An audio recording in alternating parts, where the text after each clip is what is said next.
¿Qué le parece una mesa de diálogo de primer nivel?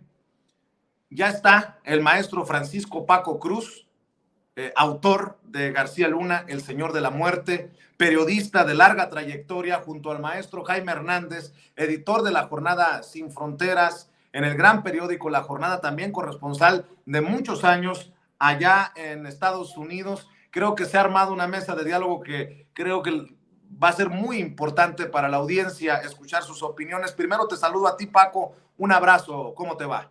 Vicente, ¿cómo estás? Buenos días. Jaime, buenos días. Mira, nada más que día, ¿no? Dicen que no hay fecha que no se llegue ni plazo que no se cumpla, y se le llegó su fecha, se le llegó su plazo a Genaro García Luna, maestro Paco Cruz. Querido Jaime, también te saludo a ti, ¿cómo estás? Hola, querido Vicente, ¿cómo estás, querido amigo Paco? Querido amigo, ¿cómo están, amigos? Aquí, listos para darle. Oigan, pues antes de entrar con sus comentarios, sus opiniones, quiero decir que en cualquier momento también se incorporará el abogado César Gutiérrez Priego, amigo también, miembro de esta familia Sin Censura, porque si me permiten, empecemos con esto, Paco, Jaime. Escribió un hilo en Twitter que me parece muy interesante. Dice César Gutiérrez Priego: viene el juicio de Genaro García Luna y considero importante, lean este hilo. Se habla y critica de un proceso de utilizar a militares en funciones de seguridad pública. Se utilizan términos como militarización y militarismo, pero se olvida que en México no existe el servicio civil de carrera profesional como tal. Simplemente es letra muerta. Por supuesto que los militares no son especialistas en seguridad pública. Ellos saben de seguridad nacional, que no es lo mismo. Claro que el proceso de integración en la proximidad social, la cual es distinta en el uso de la fuerza con la seguridad nacional, es un proceso al que deben adaptarse y prepararse. Por supuesto que lo mejor sería tener un gran número de civiles profesionales y honestos que pudieran dirigir la seguridad pública, pero la realidad es que desde los tiempos de Luis Echeverría se apostó por utilizar al personal militar como coadyuvantes de la seguridad pública, y en los últimos 30 años se apostó por un grupo de especialistas jóvenes con ideas modernas y métodos en teoría de vanguardia para que se encargaran de la estrategia de seguridad en el país. Se apostó por continuar con esa supuesta profesionalización de la seguridad pública y del grupo de especialistas en seguridad pública civiles, y el resultado es que quien fuera el secretario de Seguridad Pública Federal y de la AFI está siendo procesado por delitos contra la salud, narcotráfico y lavado de dinero en los Estados Unidos, y que la mayoría de los supuestos especialistas civiles en seguridad pública han estado relacionados con este personaje, ya sea como subordinados, asesores o colaboradores, lo que hace que la mayoría de los supuestos especialistas en seguridad pública no sean opción para tener cargo en esta administración o cualquier otra.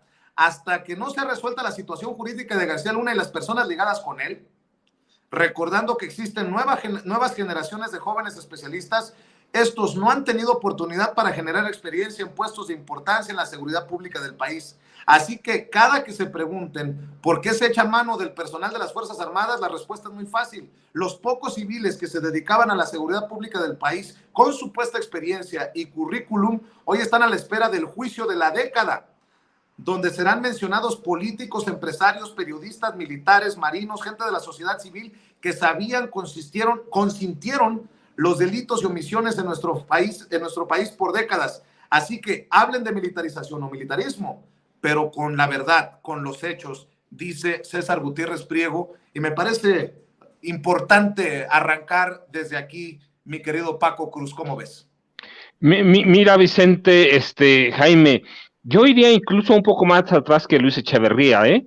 En este país los civiles descubrieron muy pronto, en los 50, yo recuerdo quiero decir, después de las lecturas, y ya lo tengo bien documentado, los presidentes civiles, y con Adolfo Ruiz Cortines, Adolfo López Mateos, recurrieron a la militarización, al militarismo. Descubrieron pronto que tanto que ellos, primero Adolfo Ruiz Cortines, Adolfo el Viejo, propuso enviarlos a capacitar a escuelas de guerra a Estados Unidos y a Gran Bretaña, y con énfasis especial en el control de multitudes, en la inteligencia, la contrainteligencia. ¿Sí? Los civiles descubrieron pronto que el ejército podría ser, sin saberlo o mal utilizado, un garante del poder civil, y así lo usaron. Hay que recordar el sexenio de Adolfo López Mateos, Adolfo el Joven, sí, militares fueron responsables del asesinato de dirigentes civiles. Sí, y luego, bueno, pues con Díaz Ordaz ya ni decimos nada, ¿no? El ejército salió abiertamente a liquidar, asesinar. Y con Luis Echeverría, pues ya fue un caos. Pero mira, no nos quedemos ahí. También con López Portillo no se habla mucho de ese sexenio y los militares, pero López Portillo, después de que se habían suspendido, por ejemplo, los llamados vuelos de la muerte desde Puerto Marqués en Acapulco, López Portillo tiene documentados 30 vuelos de la muerte en el que desaparecieron en el Océano Pacífico por lo menos 300 víctimas. Es decir, el ejército o las Fuerzas Armadas siempre sirvieron como un parapeto al poder civil, de tal forma que nunca se preocuparon por preparar una policía civil de carrera. Jamás.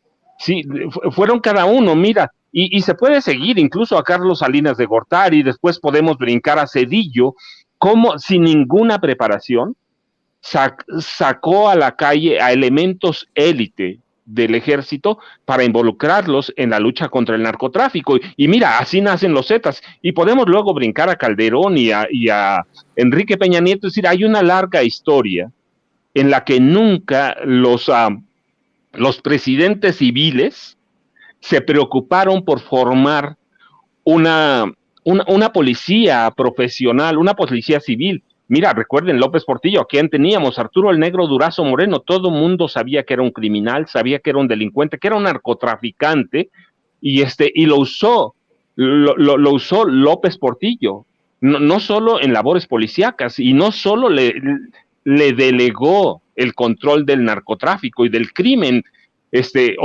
lo que sería el crimen organizado, le delegó la desaparición de estudiantes, la desaparición de líderes civiles a través de la Dirección de Investigaciones para la Prevención y la Delincuencia. Es decir, nunca los presidentes civiles, hasta Enrique Peña Nieto, se preocuparon de preparar una policía civil de carrera.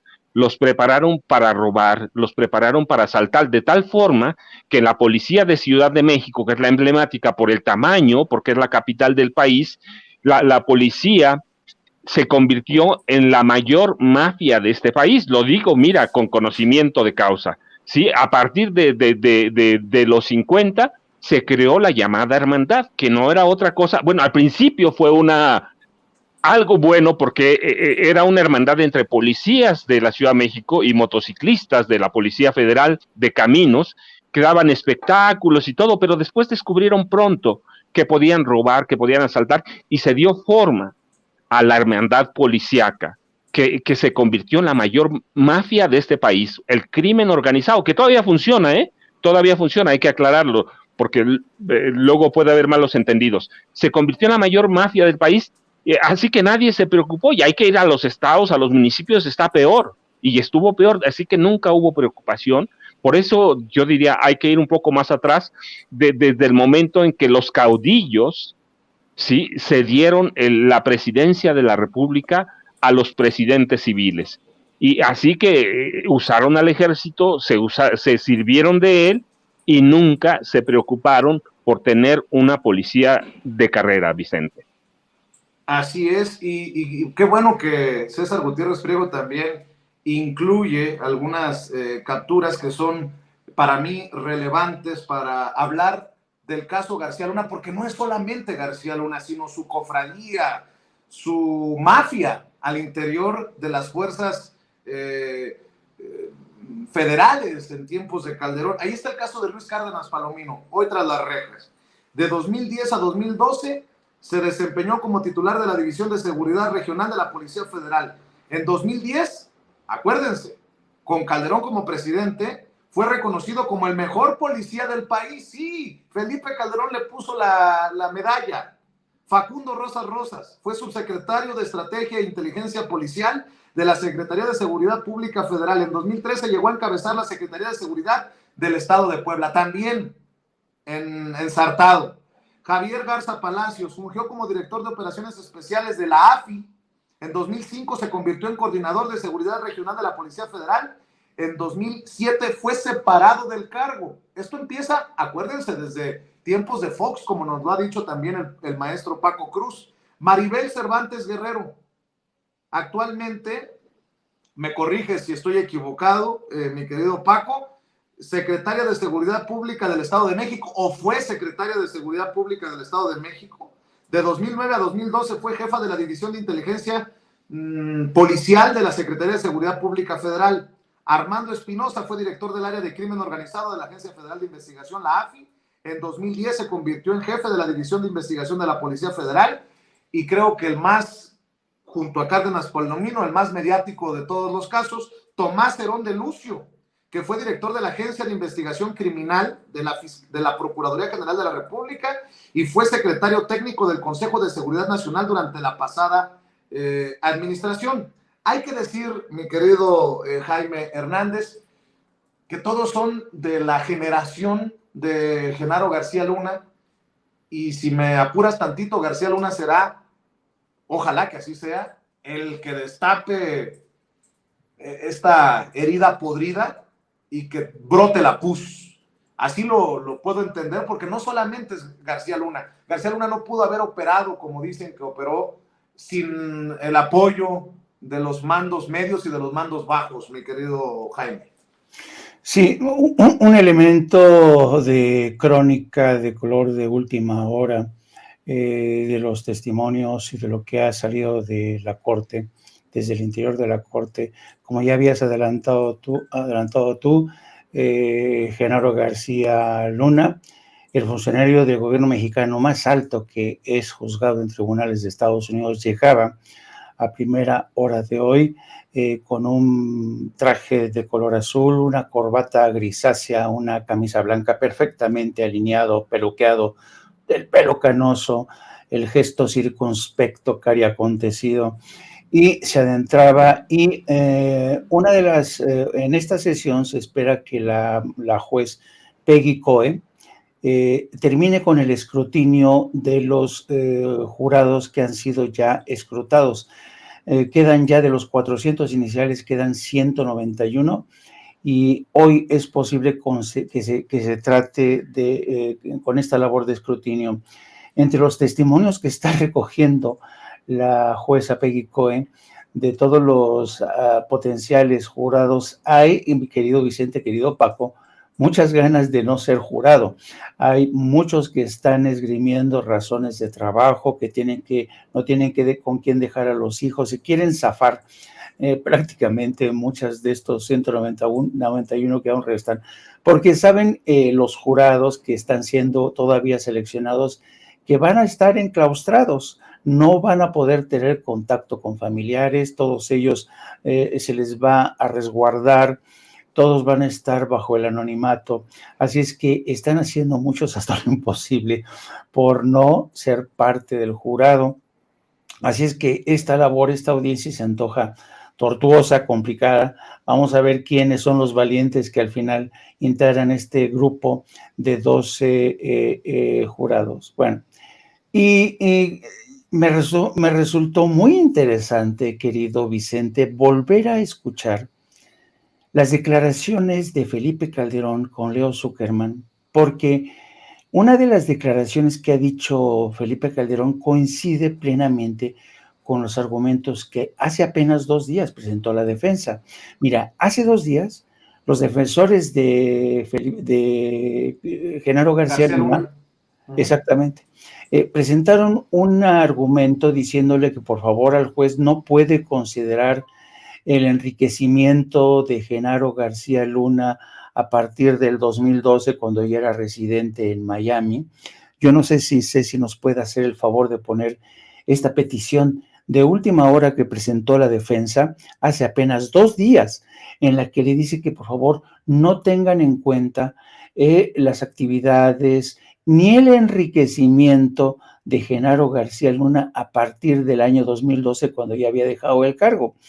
Y entonces, pues, me llama la atención que esta es una de las peticiones que también ha manejado Felipe Calderón. Si vuelves a escuchar la grabación de Felipe Calderón con el argumento de que no puede ser tomada las actividades y el enriquecimiento de Genaro García Luna después del 2012, es muy interesante cómo ambos quieren cortar a partir del 2012 cualquier vínculo, cualquier lazo con el crimen organizado. Ya en anteriores ocasiones el juez Brian Cogan les ha negado esta petición, pero es interesante que sigan insistiendo en que no se tome en cuenta el enriquecimiento inexplicable de Genaro García Luna, incluso más allá del 2012. Es como si tú dijeras, bueno, ¿cómo se ha enriquecido Carlos Loret de Mola? Y que Carlos Loret de Mola te dijera, bueno, no, yo pido que por favor no se incluya mi último enriquecimiento inexplicable,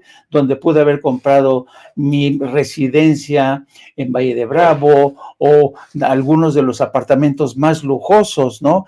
Quieren de alguna manera seccionar, tratar, es como si el dinero hubiera salido a flote después de esa fecha, donde ya pueden ser más descarados y mostrar todo el dinero que se robaron o todo el dinero que provino de los cárteles. Entonces, el juez Cogan ha ya respondido a anteriores peticiones como esta, señalando que, entonces, ¿ustedes creen que me voy a creer que el señor Genaro García Luna perdió contacto, ya no tuvo contactos con el crimen organizado?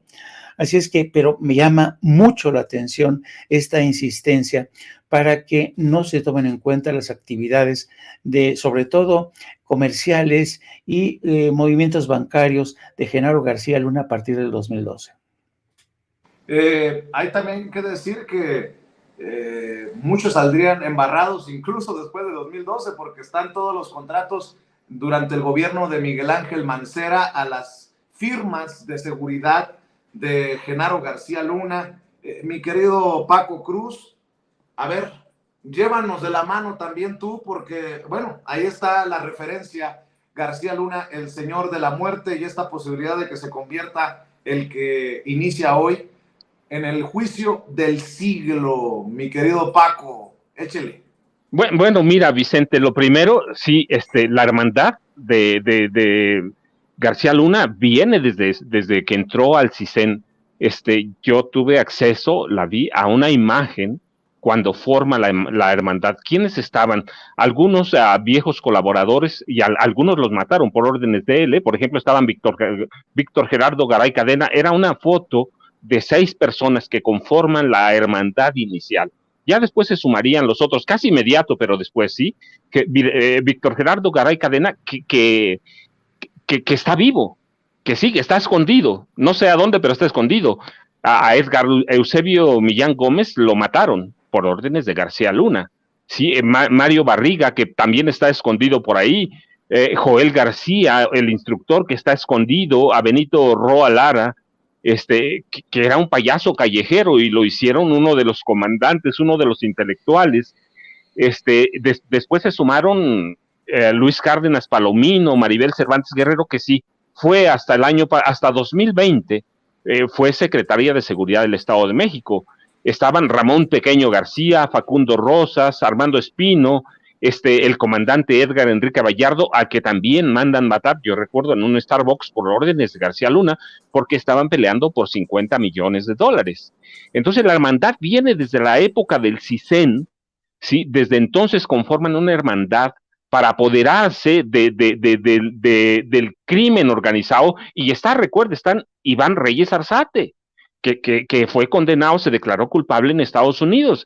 Así que es una hermandad que viene desde entonces, y mira, sobre las solicitudes de hoy para no tomar en cuenta sus actividades después de 2012, cuando termina el gobierno de Calderón, recuerda, García Luna es un manipulador y un astuto nato, es un actor sin escrúpulos, es un seductor. Recuerda, mira, cuando lo arrestan en Texas y luego lo llevan por primera vez a comparecer, ya no era el hombre perverso, astuto, el que mandaba. Aparece un tipo sumiso, un tipo que nos quiere engañar, pero hay que recordar, él había construido un mundo aparte, un universo paralelo, y entonces es un actor que en este juicio nos va a intentar engañarnos también, bueno, no a nosotros, al jurado, ¿sí? A quienes vayan a ser los integrantes del jurado, pues va a sacar eso, es un hombre que aprendió, es un hombre muy astuto, cuya reputación creció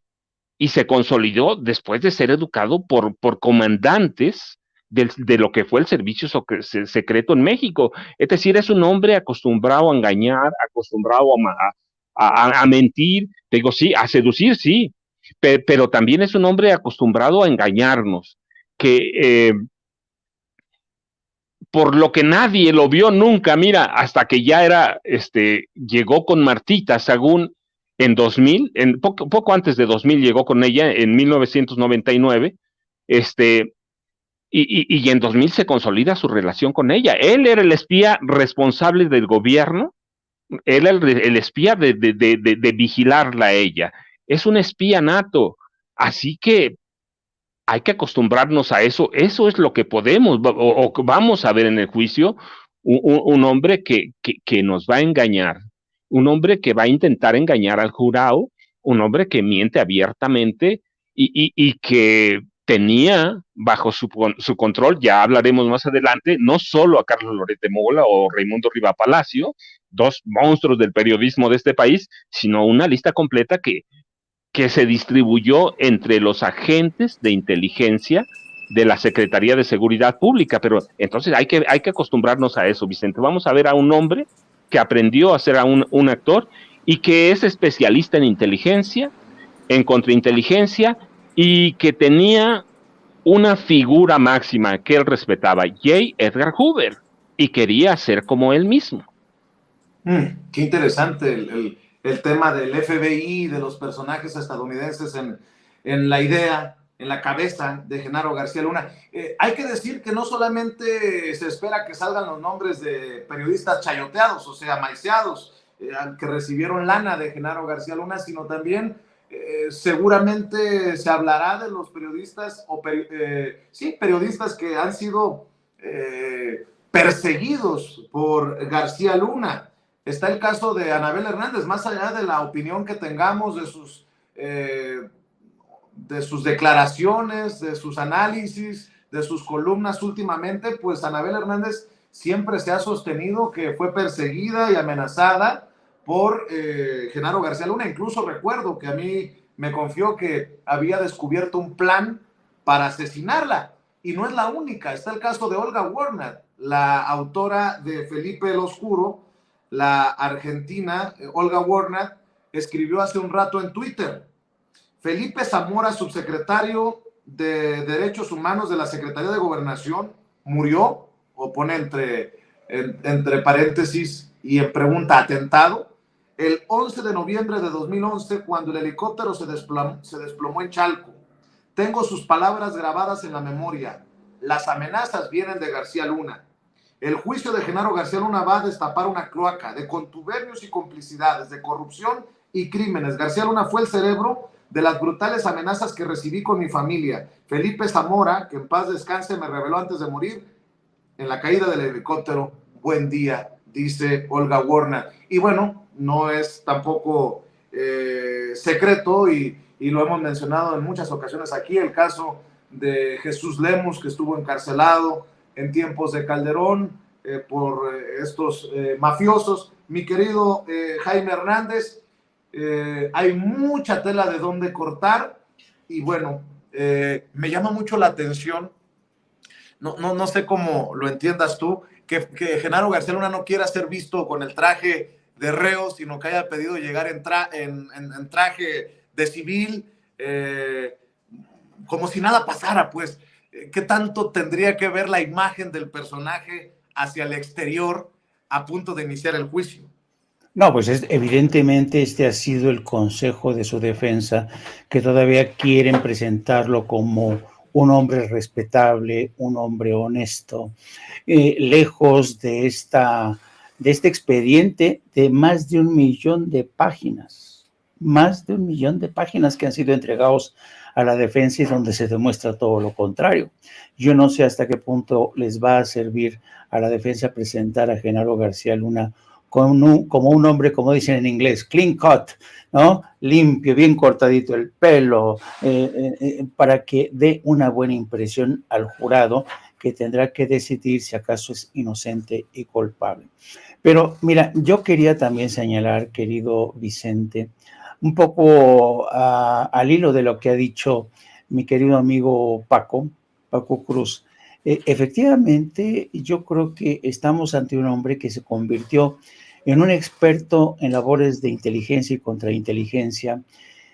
Y esto tiene que ver con por qué era tan selectivo a la hora de rodearse de periodistas. No se rodeaba de personajes como Anabel Hernández, no se rodeaba de personajes como Jesús Lemos, que prácticamente sufrieron su persecución, pero sí se rodeaba, él seleccionaba a los periodistas de los cuales se quería rodear.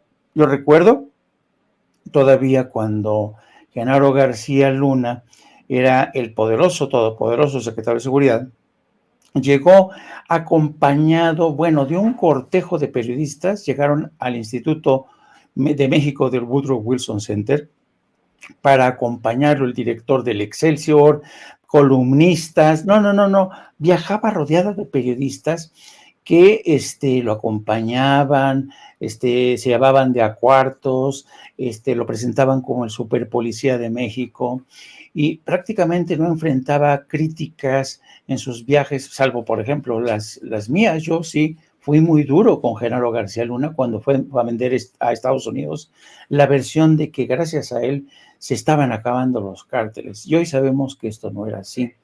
Hay que tener en cuenta otro factor muy importante, querido Vicente y querido Paco, que en este juicio, los medios de Estados Unidos no lo van a querer presentar así, pero la realidad es esta, que el hecho de que Genaro García Luna haya mantenido un cargo, uno de los cargos más importantes en México, bajo las narices de los servicios de inteligencia de la DEA y del FBI, ese es otro fracaso del Servicio de Inteligencia de Estados Unidos, porque no fue sino hasta el año 2019 que Jesús Zambada reveló que su hermano Ismael le había ordenado entregarle $6 millones a Felipe Calderón.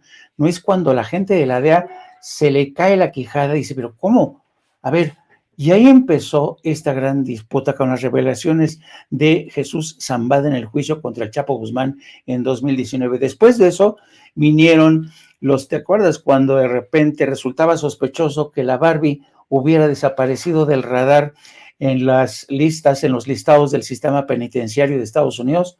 Pues resulta que lo tenían bajo custodia los Marshalls, y esto quiere decir que la Barbie ya se había convertido en testigo protegido para participar muy posiblemente como testigo en el inicio de este juicio. Y yo creo que este juicio tiene tantas aristas tan interesantes. Está la demostración, las pruebas contundentes de que bajo la presidencia de Calderón hubo pactos con el narco. ¿Y quién las hizo? Su mano derecha, su hombre más fuerte en materia de seguridad. Y Felipe Calderón no puede alegar que no sabía ahora. Felipe Calderón está en agua caliente, sabe que en cualquier momento, porque ese es un hecho, Genaro García Luna, a lo largo de todo proceso que puede durar 2 meses o quizá un poco más, en cualquier momento puede tirar la toalla y declararse testigo protegido. O sea que vamos a ver sufrir y a sudar la gota gorda a Felipe Calderón durante todo este tiempo, si es que Genaro García Luna se da cuenta de que no puede eludir los testimonios, bien sea de propio Genaro García Luna o de la Barbie, porque la Barbie también tiene sus testimonios, ¿no? Más allá del que ya presentó durante el juicio contra el Joaquín El Chapo Guzmán, el propio Jesús Zambada. Así es que va a ser muy interesante. Luego tenemos este segundo elemento. Hay que tener en cuenta, querido Vicente y Paco, que este juicio inicia a solo unos días del encuentro trilateral entre Andrés Manuel López Obrador, Joe Biden y Justin Trudeau. Y uno de los puntos más destacados del encuentro bilateral entre el presidente de México y el presidente de Estados Unidos fue enfatizar la cooperación en la captura de capos de la droga y la extradición a Estados Unidos para combatir esa epidemia de los opiáceos, del fentanil. Esta mañana vimos el reporte realmente cómo la incautación de fentanilo se ha disparado exorbitantemente. México está haciendo su trabajo. Esperemos que Estados Unidos haga lo propio en el control de las armas que vienen hacia el sur. Pero a donde voy es que quieren una cooperación más estrecha. Y fíjate lo interesante del caso. Una de las quejas que ha tenido la DEA ya bajo este gobierno de López Obrador es que López Obrador no quiere cooperar como antes lo venía haciendo Felipe Calderón. Y fíjate lo interesante y lo irónico del asunto, que precisamente fue durante la presidencia de Felipe Calderón cuando había más proximidad, más cooperación con las agencias de inteligencia de Estados Unidos, es cuando Genaro García Luna los engañaba.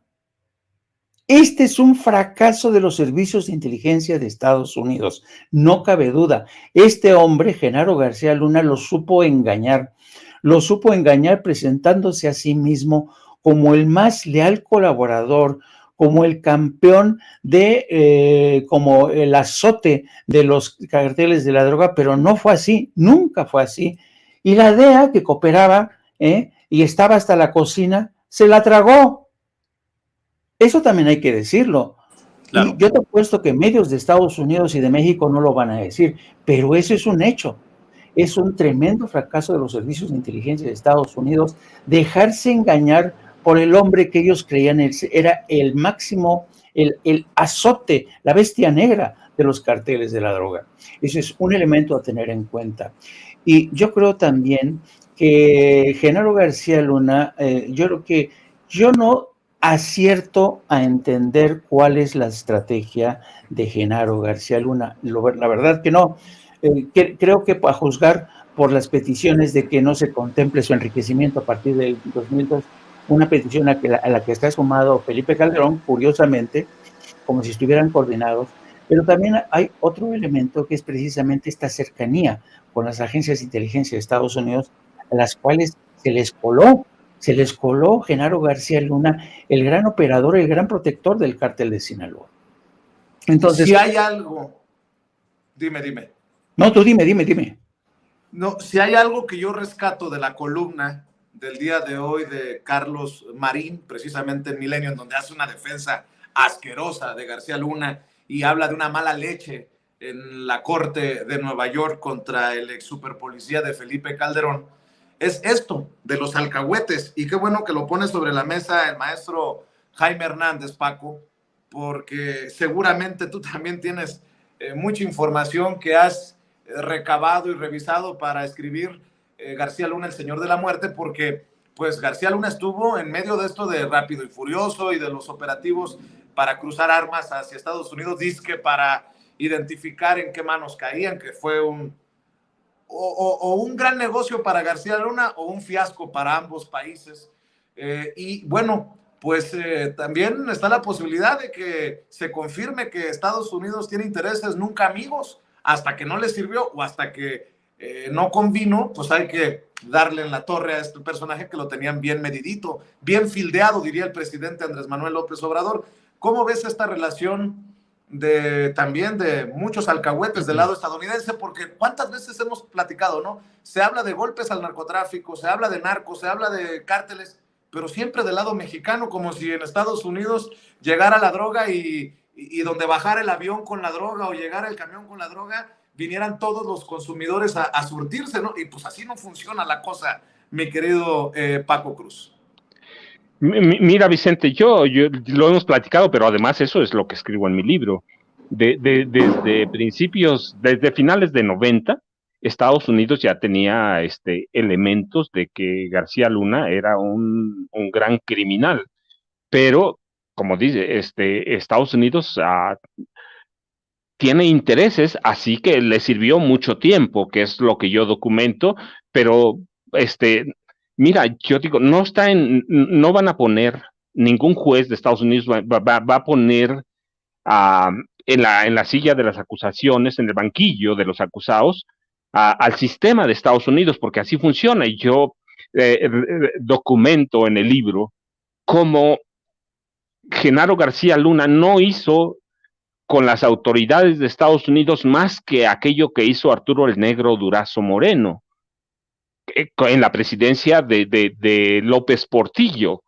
El Negro Durazo colaboraba con todas las agencias de inteligencia y policiales de Estados Unidos, les daba información, lo premiaron, él aspiraba a ser presidente de México, a ser candidato presidencial, el presidente López Portillo lo hizo general a la palabra, es decir, ya habían colaborado hasta que no le sirvió, hasta que se terminó el sexenio de López Portillo, lo mismo habían hecho la DEA y todas las agencias policiales de Estados Unidos con Guillermo González Calderoni, el superpolicía de Carlos Salinas de Gortari.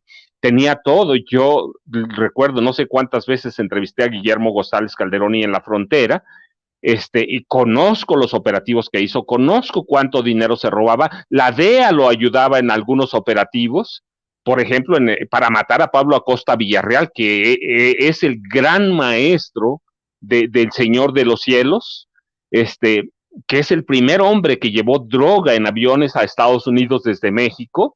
Pablo Acosta Villarreal, el zorro del desierto de Ojinaga, que enseña a tres de los hermanos Carrillo Fuentes Amado, Cipriano y Vicente.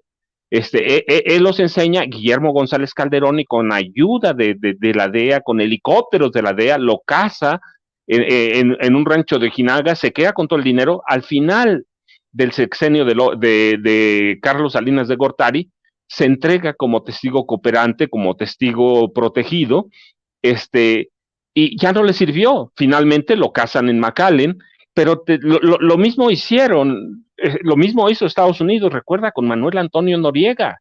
Ellos le dieron todo el poder para traficar armas, le dieron el poder para controlar el crimen organizado en Panamá, y el día que ya no quisieron, lo fueron a invadir. Que no fue lo que hizo García Luna, no se quedó en México, se les fue a entregar solito. Si se quiso pasar de listo, como dicen en mi pueblo, se quiso pasar de vivo, y pues como no quería que lo agarraran, si se les fue a entregar.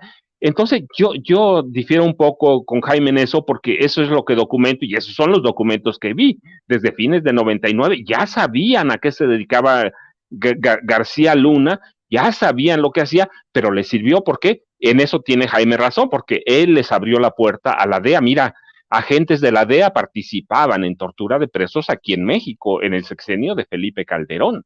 Entonces tuvieron toda la puerta abierta, conocieron partes de la inteligencia de México, y claro, en el momento que ya no les sirvió, es el viejo dicho, Estados Unidos no tiene amigos, tiene intereses. Y mira, por otro lado, Vicente, además de eso, no, García Luna sí es un tipo capaz de matar no solo periodistas, no solo están los casos de Jesús Lemus, de Olga Ward, de Anabel Hernández.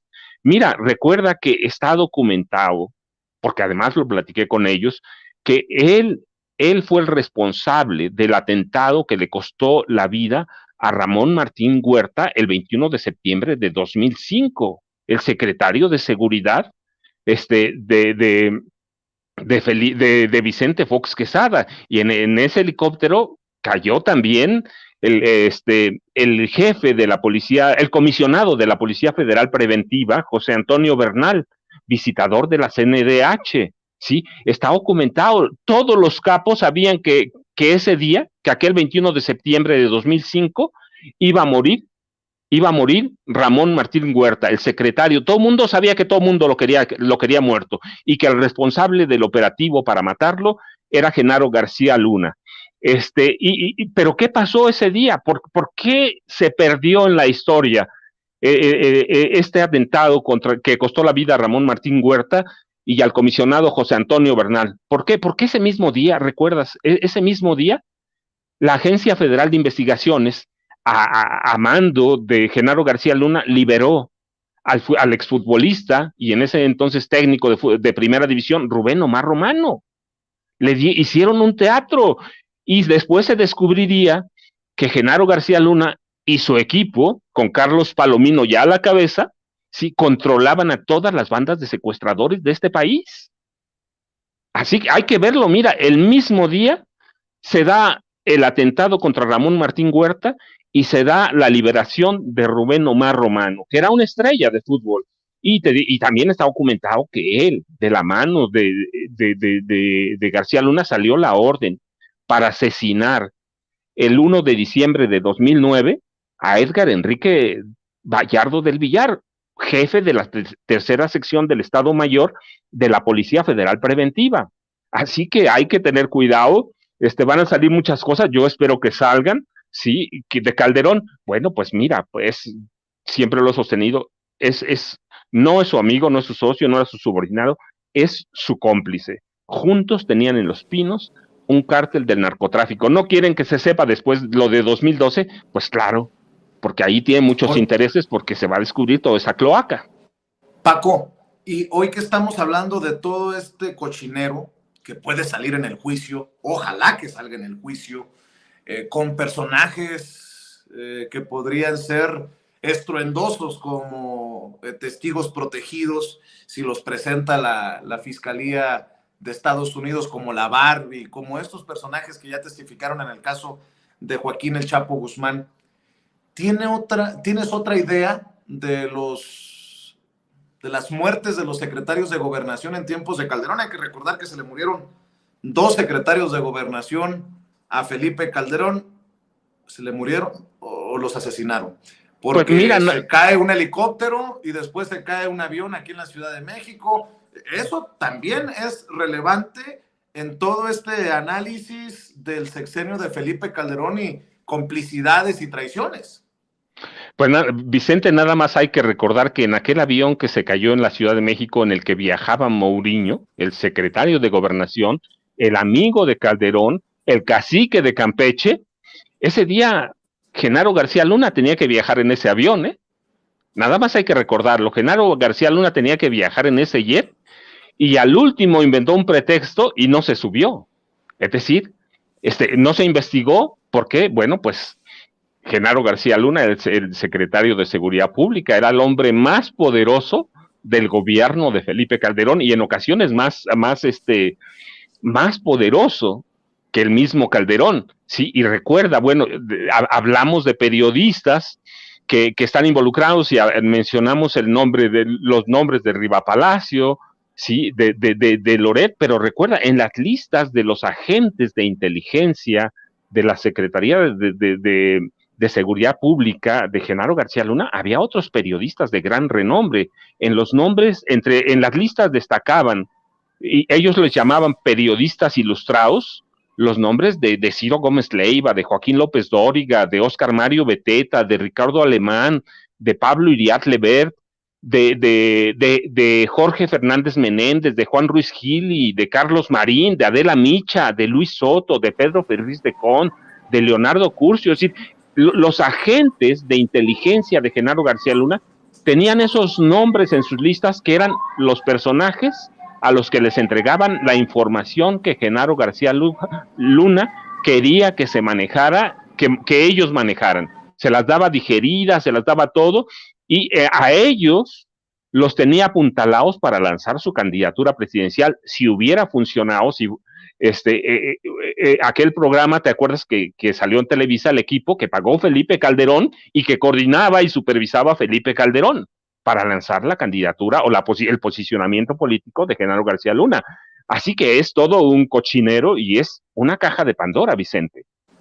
Así es, mi querido Jaime, estoy leyendo al corresponsal del periódico El País, después de escuchar el análisis del maestro Paco Cruz, estoy leyendo al corresponsal del periódico El País, que señala que acaban, o está previsto que en estos momentos, 12:30 del día tiempo de la Ciudad de México, 1:30 de Nueva York, tiempo del este, regresen de un receso para la comida. Avanza la selección del jurado. Habría todavía algunos 45, menos de 45 potenciales candidatos para convertirse en miembros del jurado el día de hoy. El exsecretario está o estaba presente hasta antes del receso en la sala, siguiendo con una traducción simultánea. Habría más de 20 reporteros formados y en una sala adjunta siguiendo este proceso, 20 reporteros de diferentes medios de comunicación. Nosotros haremos el esfuerzo también de estar allá a la brevedad posible en cuanto inicien ya el juicio en sí, las deliberaciones. Dice el corresponsal del periódico El País que lo más probable es que la selección del jurado se extienda hasta mañana miércoles, y que los alegatos iniciales se podrían hacer o miércoles o jueves, dice. Habla de García Luna, que tras 2 horas se le ve cansado, pero en momentos incluso sonriente. Dice Elías Camaji, espero pronunciar bien su apellido, que Genaro García Luna se ve un poco más viejo, con el pelo más canoso, relativamente tranquilo, con semblante serio y ceño fruncido. Estoy siguiendo estos reportes, estas crónicas, tanto del corresponsal del País como corresponsales de diferentes periódicos de Estados Unidos, como Keegan Hamilton, mi querido Jaime, el corresponsal de Vice News, quien siguió también el juicio de Joaquín El Chapo Guzmán. Y bueno, precisamente señala que se encontraban en un receso para comida en esta selección del jurado, que ha sido una jornada, dice Keegan Hamilton, sin grandes noticias ni contratiempos hasta el momento. Solamente muchos personajes entrevistados como potenciales miembros del jurado, potenciales candidatos, que han salido con una gran variedad de pretextos para evitar ser seleccionados a este juicio, que se espera dure por lo menos 8 semanas. Muchas personas han expresado su escepticismo acerca de los testigos que cooperan, los testigos protegidos. Uno de ellos dijo: me imagino que pueden mentir para recibir una sentencia menor. Dice Keegan Hamilton que Genaro García Luna está presente en la corte, que viste, como ya lo habíamos mencionado, un traje azul marino con corbata gris. Y bueno, pues ahí está también esta información de las crónicas que recogemos de los periodistas que están al interior de este edificio de la corte, mi querido Jaime. Compañeros, no escucho al querido Jaime. Les encargo, por favor, que me ayuden. A ver ahí, querido Jaime. Ahí ya. Está. ¿Ya? Sí. Te decía que ahí están los elementos para la crónica del color de hoy.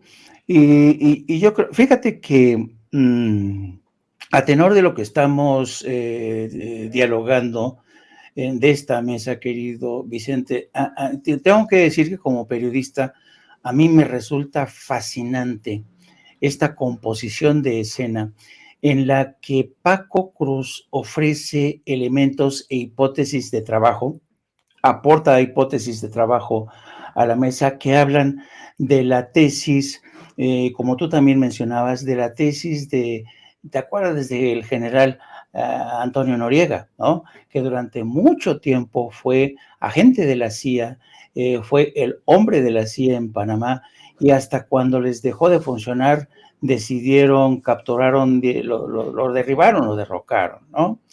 Está esa hipótesis de trabajo que ha sustentado Paco Cruz. Está la hipótesis de trabajo que sugiero yo que los servicios de inteligencia no se habían enterado sino hasta el pasado 2019, cuando Jesús Zambada ofreció estos testimonios de que su hermano le había ordenado darle 6 millones. A donde voy, queridos Paco y Vicente, es que estamos en un terreno inédito. Así, literalmente inédito. ¿Por qué?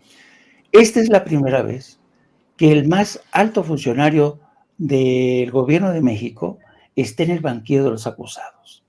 Y Un poco la lógica de los fiscales ha sido no solamente demostrar que tenía vínculos con el crimen organizado, con el cartel de Sinaloa, sino cómo funcionaba esta cadena de corrupción, ¿no? Mira, esto es lo que escribió uno de los fiscales federales la semana pasada, se llama Breon Pierce. En uno de los escritos dice: mientras ocupaba un cargo público, García Luna usó sus cargos oficiales para ayudar al cártel de Sinaloa a cambio de sobornos multimillonarios. En el juicio, el gobierno espera que numerosos testigos, incluidos varios exmiembros de alto rango del cártel de Sinaloa, testifiquen sobre los sobornos pagados al acusado a cambio de protección. Dice, a cambio de los sobornos, García proporcionó al cartel de Sinaloa, fíjate nada más aquí, un paso seguro para sus envíos de drogas, información confidencial de las fuerzas del orden público sobre las investigaciones del cartel e información sobre los cárteles de droga rivales. Estos pagos, los que le daban a García Luna, permitieron que en ocasiones el cartel recibiera advertencias antes de los esfuerzos de aplicaciones de la ley para detener a los miembros del cartel y permitir que los miembros fueran liberados si eran arrestados. Entonces, esta sugerencia, fíjate, ya solamente el enlistado de un paso seguro para los envíos de droga. ¿Tú crees que la gente que colaboraba con García Luna no estaba al tanto de esta alianza, de esta colaboración con el cártel? A donde voy es que no solamente García Luna, no solamente sus principales colaboradores, todo un sistema que incluía militares, que incluía policías, que incluía funcionarios del gobierno de México de Felipe Calderón, fueron corrompidos. Es toda una cadena de complicidades las que los fiscales van a tratar de exponer. De ahí la importancia de este juicio. Yo creo que por primera vez, y por eso insisto mucho, estamos en un terreno no explorado. Siguiendo la tesis del querido Paco, la DEA, la CIA, ¿sabían de todo esto? Es muy posible que otra parte de la inteligencia de la DEA se declare hoy sorprendida y que digan, no lo sabíamos, hasta que Jesús Zambada en el juicio del 2019 nos dijo que le había dado 6 millones. Eso yo no sé hasta qué punto se puede sostener. Así es que cualesquiera que sean las hipótesis de trabajo que estamos analizando en esta mesa, es fascinante, Vicente. Es fascinante porque este juicio puede desnudar las complicidades del poder político, del poder mediático, que se benefició de una guerra contra los cárteles de la droga y de las complicidades que se mantuvieron desde el gobierno de Felipe Calderón con esos cárteles. Déjenme, si me permiten, rescatar también algo que surge hoy. Me pareció así como extraño ver la insistencia de varios periodistas que le rinden pleitesía a Ciro Gómez Leiva y al propio Ciro Gómez Leiva en redes sociales, insistiendo, anunciando la presencia del abogado defensor de Joaquín Guzmán Loera, alias El Chapo, en el programa. Y creo que también es importante retomarlo porque es en esa corte en donde el juez Brian Cogan sentencia a cadena perpetua a Joaquín Guzmán Loera, El Chapo. No sé si me quieran dar su opinión, pero aquí están algunas declaraciones del abogado defensor que presenta esta petición del Chapo Guzmán al presidente Andrés Manuel López Obrador, a su gobierno, para que se rectifique lo mal hecho en tiempos de Peña Nieto, porque dice que está recibiendo un trato inhumano, un maltrato en la cárcel de máxima seguridad en donde se encuentra recluido en Estados Unidos. Vamos a ver y escuchar. Escrito que luchara por su regreso a México.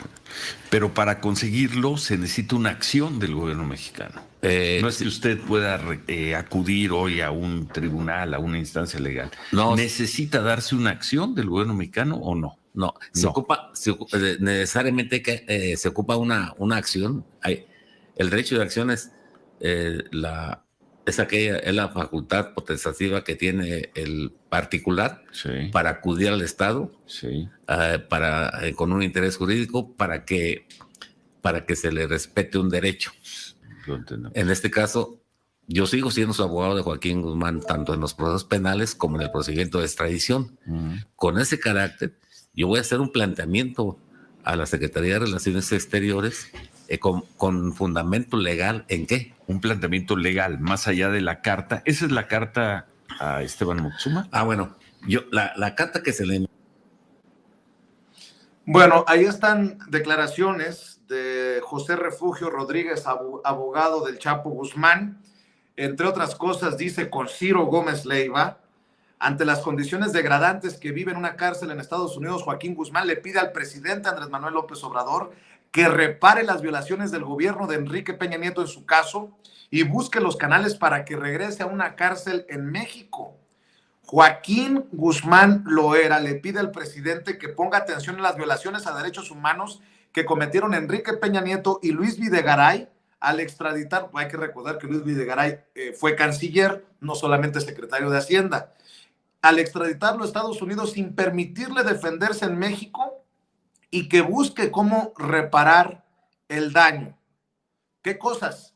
Esta carta, estas declaraciones en el día en que inicia el juicio contra Genaro García Luna. Mi querido Paco, tus impresiones, tus comentarios. Bueno, mira, en realidad el Chapo debió haberlo sabido desde antes. Él sabía a lo que se exponía, que hubo irregularidades, que no se respetaron algunos derechos. Puede ser, pero la cuestión es que son también temas políticos que no va a dirimir el gobierno de Estados Unidos en este momento.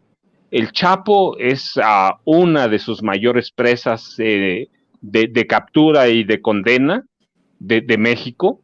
No creo que lo vayan a hacer. El Chapo puede hacerlo, sí, pero él sabía desde que escapó de Almoloya, desde que montó todo el espectáculo que hizo, él sabía las condiciones en las que estaría en Estados Unidos si lo llegaban a llevar. Sabía que Peña no se iba a arriesgar a tenerlo aquí. Sí, Peña tenía bases legales como Luis Videgaray para enviarlo, y lo enviaron. ¿Puede pelearlo? Sí. ¿Se lo van a conceder? No. Así de sencillo, Vicente. No se lo van a conceder. Él puede seguir peleando. ¿Condiciones duras? Pues sí. Es un preso de mucho peligro. Lo demostró. Es un preso que es un trofeo y que así, políticamente, no se lo van a dar. Lo puede pelear, lo va a pelear siempre, pues sí, pero no se lo van a dar. ¿Lo puede pelear el presidente? Seguramente, si el abogado lo dice, debe haber algunas bases, pero yo creo que en este momento no hay condiciones y el presidente no lo va a hacer. En el marco del arresto, en la recaptura de su hijo, Ovidio Guzmán López, ¿tiene algún otro sentido, alguna otra lectura que se pronuncie de esta manera Joaquín Guzmán Loera desde Estados Unidos a través de su abogado? Y mira, yo no le veo la relación. Ya es un caso juzgado. El del Chapito es otro. Yo lo dije y lo comentamos. Para mí tiene más que ver una política del ejército mexicano que había sido ridiculizado. No creo que pueda ser usado como una moneda de cambio, más allá de que sí, es uno de los responsables de la exportación a Estados Unidos de fentanilo, que es una droga 50 veces más peligrosa, ya se ha documentado. Yo no creo que tenga que ver y no creo que sirva como una ficha. El Chapo Guzmán es un premio de leyenda o de infame leyenda. El Chapito apenas la estaba construyendo, así que no hay peso, no hay nada, no es como tengo como en los juegos de espías, ¿no? Tengo este espía, te lo cambio por este. No es el caso. El Chapito no representa la infame leyenda que representaba su papá, aunque estaba construyendo una leyenda tan infame como la de su papá. Mi querido Jaime, ¿cómo ves esta petición de el Chapo Guzmán a través de su abogado? Me llamó la atención hace unas horas ver algunos hasta se burlaron de Ciro Gómez Leiva, que dicen, ¿qué es esto que parece narcomanta?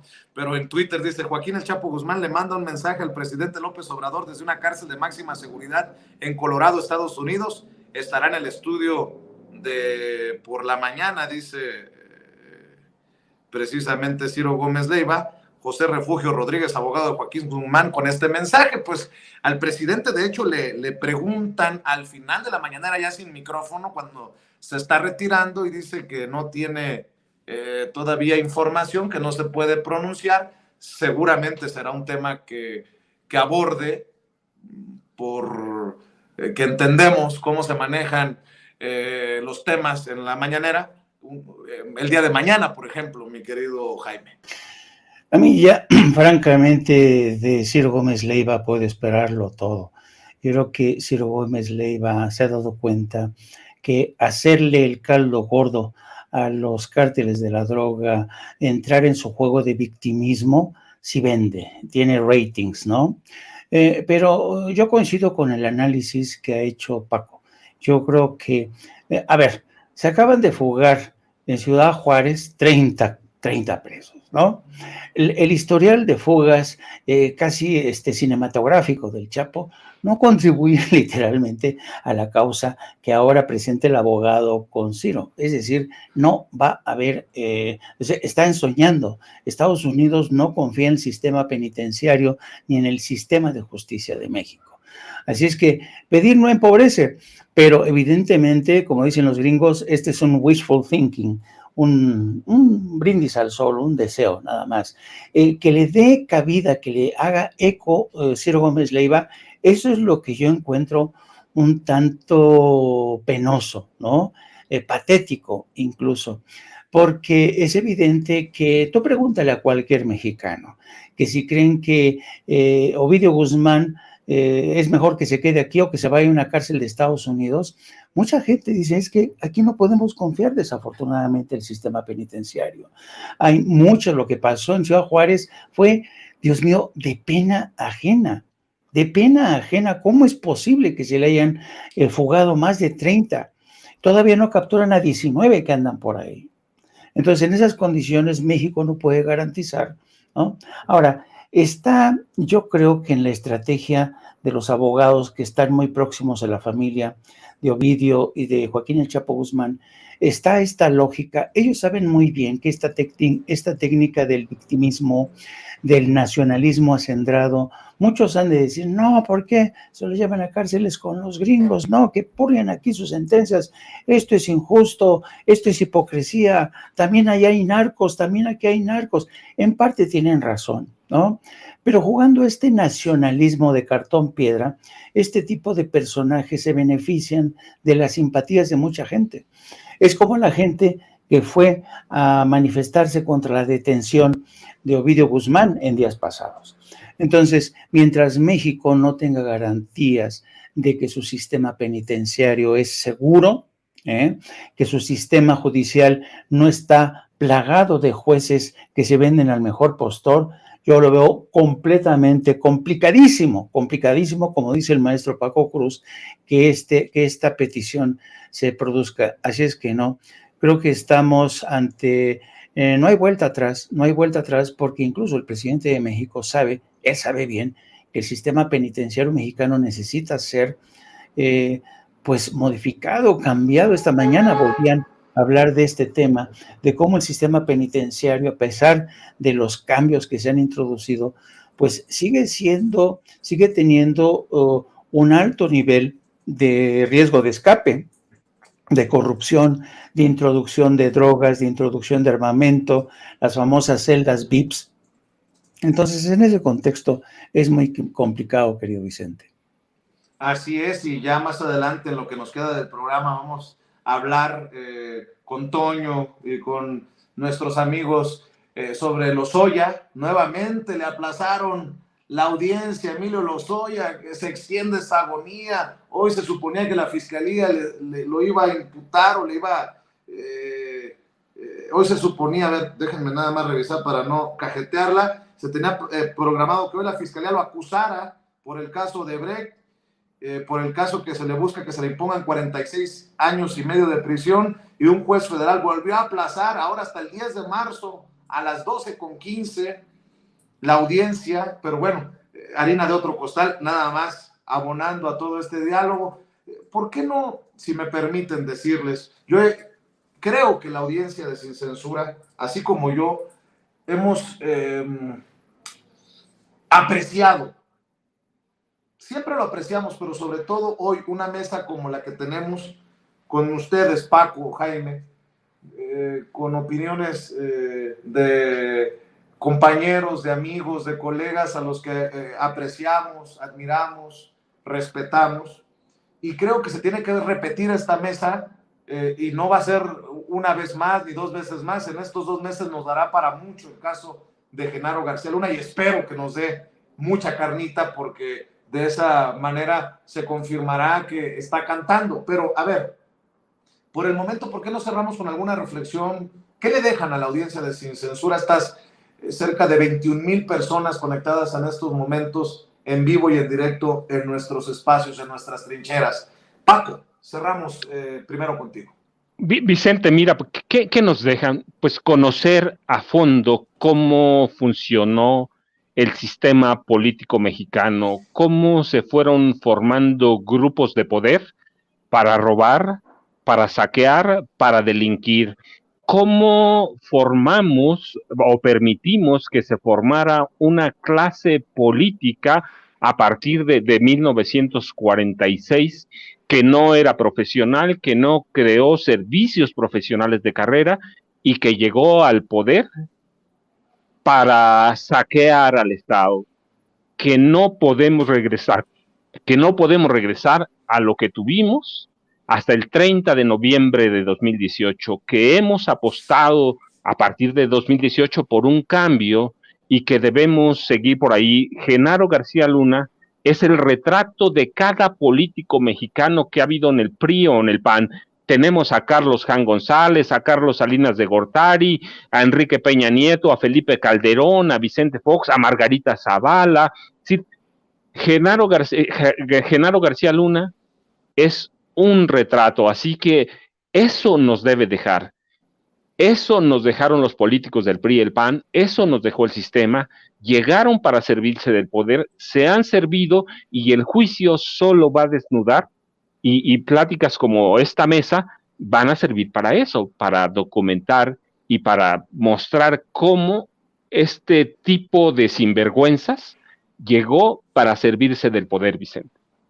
Oye, Paco, por cierto, ¿sigue circulando García Luna, el Señor de la Muerte, en las librerías, en las tiendas de autoservicio? No, sí, mira, ahora más que nunca es un libro vigente, es un libro, yo digo, no porque yo lo haya escrito, es un libro de consulta, me costó años escribirlo, me costó años investigarlo, desnuda cómo es García Luna, pero desnuda cómo han sido cada político de este país y jefes policiales que tuvimos que llegaron al poder para no solo para corromperse, sino para formar camarillas que servían al presidente de la República, que sigue circulando, sí, Vicente, pero pues como yo te decía, el viernes grabé los primeros promocionales para el próximo libro que debo terminar y entregar el 31 de marzo, pero de momento García Luna es una lectura, yo digo que es obligada en este momento.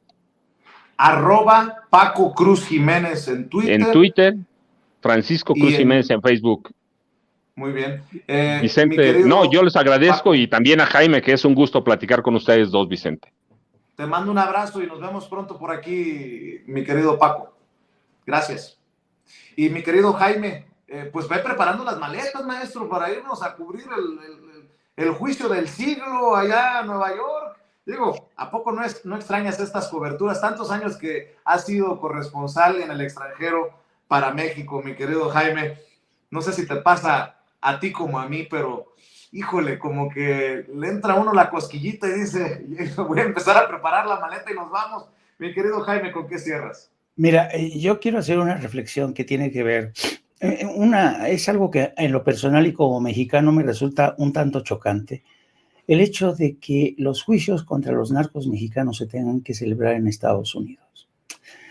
Y esto, visto por, si yo asumiera una posición demasiado nacionalista, diría, este colonialismo judicial me pudre, ¿no?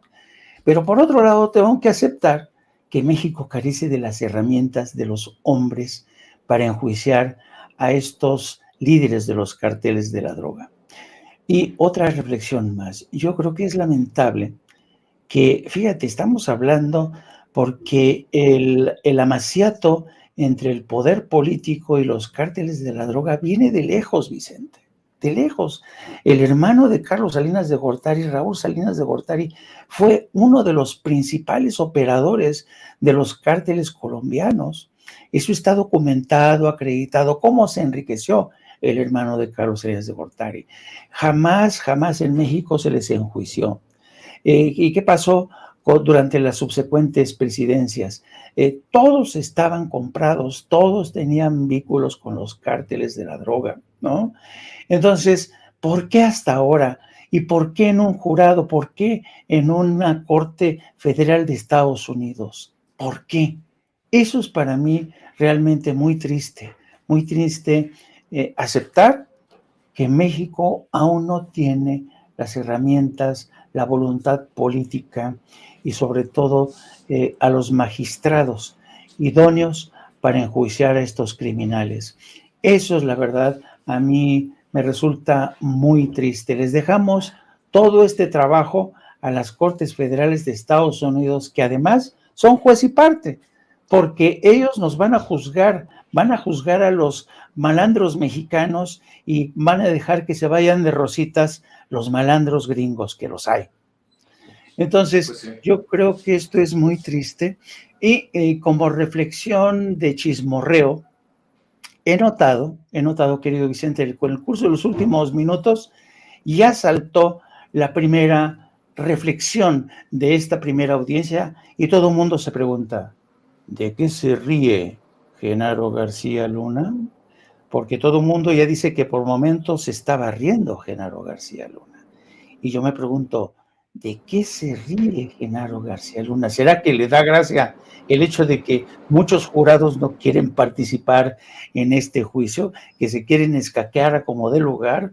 ¿O será que se está riendo porque sabe que pueden salir de la coladera toda una mierda de complicidades? No lo sé, francamente, querido Vicente. Así es que vamos a estar a la expectativa, vamos a ver qué da de sí este juicio. Y como siempre, agradecido contigo y gracias también, agradezco el haber estado con el maestro Paco Cruz, a quien yo respeto y estimo mucho. Gracias por esta mesa, querido Vicente, y nos vemos mañana o si se ofrece antes. No, nos vemos en No Apto para Cínicos en un ratito, ¿no? Exactamente, en No Apto para Cínicos, en aproximadamente una hora te empezamos a transmitir a las 14 horas. Apúntense, por favor, súmense a No Apto para Cínicos. Transmitimos todos los días de lunes a viernes a partir de las 14 horas. Síganos también a través de nuestras redes sociales, @Jaime_Journo, y también en nuestro espacio en La Jornada Sin Fronteras, de nuestro gran periódico La Jornada. Un abrazo, querido Paco, querido Vicente. Gracias, maestro, el maestro Jaime Hernández. Oye, dime. ¿Qué? ¿Echamos los calzoncitos en una bolsa, aunque sea de esas de súper, y nos subimos al avión o qué? Órale, ya ves. Un abrazo, mi querido Jaime, el maestro Jaime Hernández, hablando con nosotros sin censura. Y